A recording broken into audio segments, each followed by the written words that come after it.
नमस्कार दोस्तों, एक मुलाकात में आपका फिर से स्वागत है। आज फिर शनिवार है और हम फिर आ गए हैं और आज तो मेरे इतने खास यानी अति प्रिय मित्र भी हैं और हमारे बहुत आदरणीय भी हैं, उनसे आपको मिलाता हूँ। नमस्कार, मैं डॉक्टर दीप कुमार साहू, संचालक चिरायु हॉस्पिटल। बहुत बहुत स्वागत आपका और अभिनंदन। तो जैसे कि आप लोग जानते हैं और हम भी जानते हैं कि चिरायु हॉस्पिटल जो कि नाम ही काफ़ी है और सर्वश्रेष्ठ बैतूल का बच्चों का हॉस्पिटल है। इसकी शुरुआत आपने कैसे की? मैं शुरू में ही बैतूल जब आया था तो मैं मुंबई से शिफ्ट हुआ था यहाँ पर, और मेरी दादी की बहुत इच्छा थी कि मैं इस शहर में इस अस्पताल को खोलूँ। और एक शहर में उस समय अस्पतालों की बहुत कमी थी। बच्चों के लिए ऐसा कोई डेडिकेटेड हॉस्पिटल नहीं था। दूसरे अस्पताल थे लेकिन बच्चों के लिए डेडिकेटेड ऐसा कोई हॉस्पिटल नहीं था।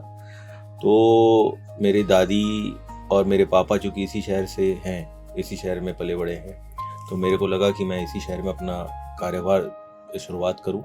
और जब मैंने शुरू किया तो मुझे महसूस हुआ कि शहर को सही में एक अस्पताल की ज़रूरत है, क्योंकि इंडोर का यहाँ पे प्रावधान नहीं था उस समय। यहाँ से बच्चे नागपुर चले जाया करते थे।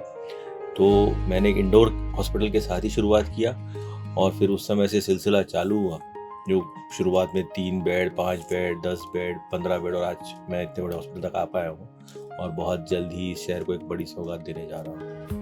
तो सर, ये तो हुई हॉस्पिटल की बात। अब हमारे दर्शक लोग ये जानना चाहेंगे कि आप की प्रारंभिक शिक्षा कहाँ हुई, आपका जन्म स्थान कहाँ पे है, इसके बारे में थोड़ा बताएं।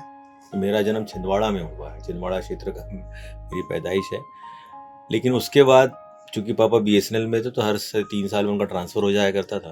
तो मैं बहुत सारी जगह पे रहा हूँ। कुछ समय महाराष्ट्र में रहा हूँ, कुछ MP के शहरों में रहा हूँ, कुछ महाराष्ट्र के शहरों में रहा हूँ, और बैतूल में कभी नहीं रहा। बैतूल में अपनी प्रैक्टिस शुरू करने के लिए आया, जैसा मैंने बताया, तभी मैं पहली बार आया पाया यहाँ पे। इससे पहले मैं कभी बैतूल नहीं रहा। बैतूल में घूमने आता था, दादा दादी से मिलने आता था, अपने परिवारजनों से मिलने आता था, लेकिन पढ़ाई के माध्यम या कहूँ पढ़ाई के लिए या रहवासी के रूप में मैं कभी नहीं रहा। हाँ, लेकिन जब हॉस्पिटल चालू किया तब से मैं बैतूल में ही।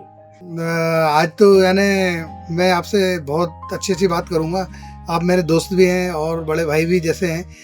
तो मैं आपसे एक हमारे दर्शकों के लिए एक बात और जानना चाहूँगा कि समाज में डॉक्टर का क्या रोल होता है और इसको आप किस नज़रिए से देखते हैं? डॉक्टर का सबसे बड़ा फर्ज यही है कि जो व्यक्ति दुखी होकर आपके कमरे में दाखिल हुआ, आपके केबिन में दाखिल हुआ, और चूंकि मैं बच्चों का डॉक्टर हूँ, मैं जानता हूँ एक बच्चा बीमार होता है तो बच्चे के साथ साथ माँ बाप और पूरा परिवार परेशान होता है, चाहे उसके दादा दादी हो, नाना नानी हो, फूफा मामा काका, जो भी घर में लोग रहते हैं वो सारे ही परेशान हो जाते हैं। तो बच्चा जब परेशान करता है तो पूरा घर में उथल पुथल मच जाती है। तो मेरा और फर्ज बन जाता है इस चीज़ को देखते हुए कि सबको मानसिक रूप से और बच्चे को शारीरिक रूप से दोनों को स्वस्थ करूँ। और जब वो हो जाते हैं तो मेरे को लगता है कि मैंने आज रात में कुछ, जब मैं सोने जाता हूँ तो मुझे अच्छा लगता है। तो मेरी कोशिश यही रहती है कि मैं उनको पूरी तरीके से स्वस्थ कर सकूं और ठीक कर सकूं। और एक डॉक्टर के नाते मेरा फ़र्ज़ भी यही है कि मैं जितना बेहतर से बेहतर इलाज दे सकूं और अपनी कोशिश जारी रख सकूं और उनको ठीक कर सकूं। डॉक्टर साहब, आपने तो बहुत ही भावनात्मक जवाब दिया और थोड़ा दूसरे सवालों के इसमें आते हैं। तो आपकी फैमिली के बारे में कुछ बताइए सर। मेरी वाइफ नागपुर से है, डॉक्टर कीर्ति साहू, जो कि चर्म रोग विशेषज्ञ हैं इस शहर की, इकलौती चर्म रोग विशेषज्ञ है। और मेरे 2 बच्चे हैं, एक बेटा है एक बेटी है। बेटी मेरी 10th स्टैंडर्ड में है और बेटा 6th स्टैंडर्ड में है, और दोनों का जन्म यहीं पे, दोनों पले बड़े यहीं पे और अभी मेरे साथ में ही रहते हैं। और डॉक्टर साहब, मैं देखता हूँ सभी डॉक्टर साहब को देखता हूँ कि मैं यार कि इतने बिजी शेड्यूल में, इतने व्यस्तता शेड्यूल में कैसे अपने शरीर का, अपने खुद का कैसे ध्यान रखते हैं और स्वस्थ रहते हैं और फिट रहते हैं, इसके बारे में कुछ बताएं। धीरू, फिटनेस फ्रीक तो तुम भी हो, और हमारे बड़े भाई साहब से भी पूछना चाहिए तुमको ये सवाल, वही बहुत बड़े फिटनेस फ्रीक हैं।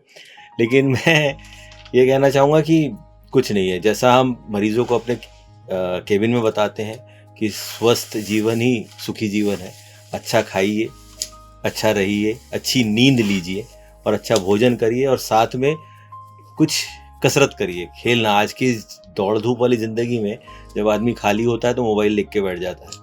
उस मोबाइल से बचिए। उसको खाली समय को या तो ग्राउंड पे निकालिए, घूमने फिरने में निकालिए, या फिर आप ऐसी कोई एक्टिविटी करें जिसमें ब्रेन और शरीर दोनों का इस्तेमाल हो। तो आपकी कहीं ना कहीं नेगेटिव एनर्जी पॉजिटिव एनर्जी में कन्वर्ट हो जाती है। डॉक्टर्स दिन भर बिजी रहते हैं तो कहीं ना कहीं अपने काम का मज़ा ले रहे होते हैं, जब मौका मिलता है तो वो एक्सरसाइज कर लेते हैं।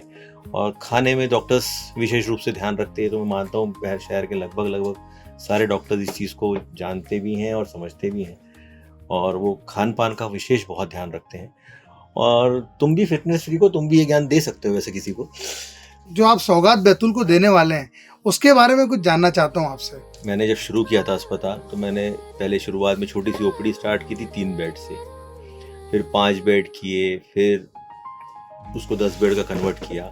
लेकिन फिर भी मैं उसमें बहुत सारी सुविधाएं ऐसी नहीं ला पाया था जो मुझे लगता है कि बच्चों के हिसाब से आनी चाहिए थी।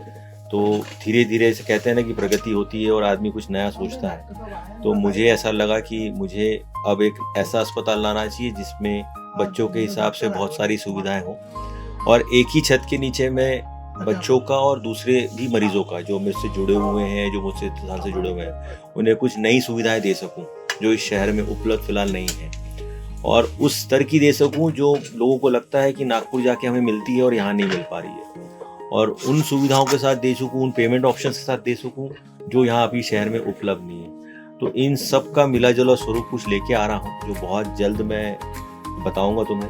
हालांकि तुम्हें जानकारी तो है थोड़ी बहुत, लेकिन फिर भी अभी चूंकि वो पूरा तैयार नहीं हुआ इसलिए मैं नहीं कर रहा हूँ। लेकिन जैसा मैंने कहा कि वो सौगात बहुत जल्द लेके आ रहा हूँ, और जैसा आज तक मैं सेवाएं देते रहूँगा, मैं वादा करता हूँ कि उसी तरीके की सेवाएं शहर को देता रहूँगा, उसी ही रेट में देता रहूँगा। लोगों के दिमाग में भरा हुआ है कि शायद नए बड़े अस्पताल आते हैं तो खर्च बढ़ जाता है, लेकिन ऐसा कुछ नहीं रहेगा। वो जिस तरीके से आज तक देता है वैसी सेवाएं देता रहूँगा। तो मेरा एक फ्रेंड है, उसको रात को 2 बजे तकलीफ हुई थी। एक बार सर को मैंने फ़ोन लगाया था तो, और रात को 2 बजे उसको उपचार मिला, तो उसने तो ज़िंदगी भर अभी भी मिलता है। अब उसका लड़का 18 साल से ऊपर हो गया है, लेकिन वो अभी भी उस बात के लिए थैंक्स बोलता है, मेरे को भी और डॉक्टर साहब को। तो ऐसे हैं हमारे दीप कुमार साहू जी। अब चलते चलते मेरे दिल में एक ख्याल आ रहा है कि अभी जो हो रही है ठंड का मौसम, ठंड में बहुत ज़्यादा बच्चों को दिक्कत होती है, और आप हो बच्चों के डॉक्टर, तो ऐसा कुछ आप हमारे दर्शकों को बताएं कि बच्चों का उनके पेरेंट्स पूरा ध्यान रख पाएं और कौन कौन सी चीज़ें ज़रूरी है वो कर पाएं।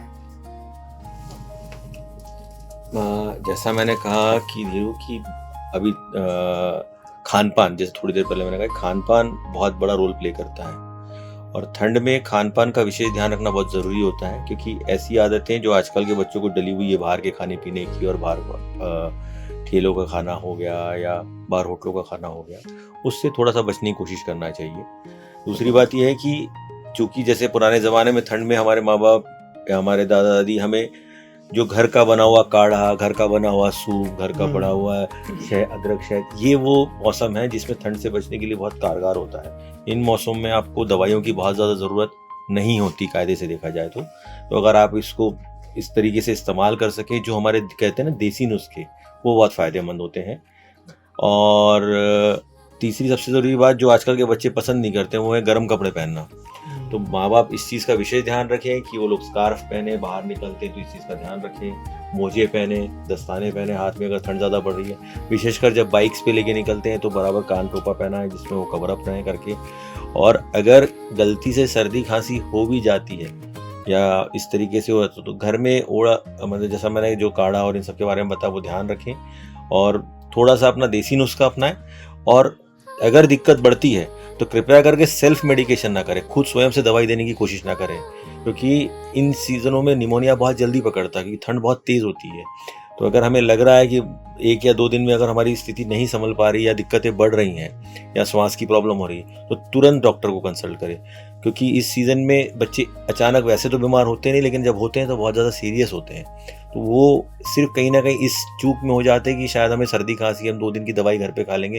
तो मेरी सलाह यही है कि दवाइयों का सेल्फ प्रयोग ना करें, किसी ना किसी डॉक्टर से सलाह करके ही लें। बाकी तो हम लोग माँ बाप रहते हैं, बाकी जो देसी नुस्खे तो करते ही रहते हैं। तो डॉक्टर साहब ऐसे जो मौसम में क्या खाएं क्या ना खाएं, क्योंकि आज का ज़माना है कि बहुत सारे पेस्टिसाइड यूज़ किए जाते हैं, कई चीज़ों पे केमिकल होता है, तो ये सवाल तो डॉक्टर साहब से पूछना पड़ेगा कि हम लोग क्या खाएं क्या ना खाएं। इसका जवाब थोड़ा सा कठिन है मेरे लिए, क्योंकि मैं इस चीज़ का हमेशा मानता हूँ कि हम जो भी सामान लेते हैं या जो भी खाते हैं कोशिश करें कि ट्रस्टेड जगह से लें, जहाँ पहचान हो आपकी, जहाँ आपका विश्वास हो कि यहाँ सामान साफ़ सुथरा मिलता हो, जैसा कि आपने कहा कि एच मार्ट से है, तो आपका तो बहुत पुराना काम है इन चीज़ों में। तो मैं मानता हूँ कि आपका जो सामान मिलता होगा वो टेस्टेड ही होता होगा। आप जिन लोगों से खरीदते होंगे वो आप ये पता करवाते ही होंगे कि इसमें कितना पेस्टिसाइड्स है या क्या है या किस तरीके से है, उसका सोर्स क्या है। लेकिन इतना ज़रूर कहूँगा कि आज के ज़माने में आप इस समय ठंड के सीज़न में आप कोशिश करें कि आप अखरोट खाएं, आप खजूर खाएं, आप चिलगोजे खाएं। अब जैसे आपकी एच मार्ट में एक जगह टोस्ट भी रखी है और ये चीज़ें भी रखी है, तो मेरी सलाह है कि लोगों से कि कोशिश करें कि इन सीज़नों में इन चीज़ों का जो करें। इतने शानदार अभी अखरोट हमने तोड़ के खाए हैं, इतना बढ़िया अखरोट है, इसे खाएं, इन चिलगोजे को खाएं, और कृपया करके ये टोस्ट बिस्किट इनको नमस्ते करें। तो ये सीज़न में आप ये सब चीज़ें लेंगे तो आप वैसे भी स्वस्थ रहेंगे। और साथ में ये भी कहना चाहूँगा, जो डब्बा बंद खाना आता है उसका प्रयोग कम से कम करें, ताज़ा मटेरियल लें आप। हम आजकल एक फैशन हो गया है कि हर चीज़ हम बंद डब्बे के खाते हैं, पैक फूड्स खाने की कोशिश करते हैं। उन पैक्ड फूड से बचें। हम ऐसी सुंदर जगह पर रहते हैं जहाँ बहुत ताज़ा सब्जी भाजी का प्रयोग होता है, मिलती हैं, हम उन्हीं से कुछ बनाने की कोशिश करें। उसकी जगह हम पैक्ड फूड्स और ये सब खाने की कोशिश करते हैं, उससे जितना हो सके बचने की कोशिश करें। तो धन्यवाद डॉक्टर साहब। मैं पहली बार इस तरीके के इंटरव्यू में बैठा हूँ दीदू, और बहुत मज़ा आया मुझे। मैं तुम्हारी एच मार्ट की पूरी टीम को बहुत बहुत धन्यवाद देता हूँ कि मुझे यहाँ बुलाया, मुझे इस लायक समझा कि मैं एक छोटा सा इंटरव्यू दे सकूँ, और साथ में ही एक मुलाकात की पूरी टीम को, और साथ में के राज फिल्म्स जिन लोगों ने इतना अच्छा इस इंटरव्यू को रिप्रेजेंट किया है, मैं सभी को बहुत बहुत धन्यवाद देता हूँ। और वादा करता हूँ कि मैं जो भी कार्य कर रहा हूँ उसमें आगे बढ़ता रहूँगा और आप समाज को कुछ ना कुछ नया देता रहूँगा। धन्यवाद। थैंक यू फॉर वॉचिंग एक मुलाकात, sponsored by H mart, created by के राज फिल्म्स। चैनल को सब्सक्राइब करें और हमें फॉलो करना ना भूलें। मिलते हैं अगले एपिसोड में।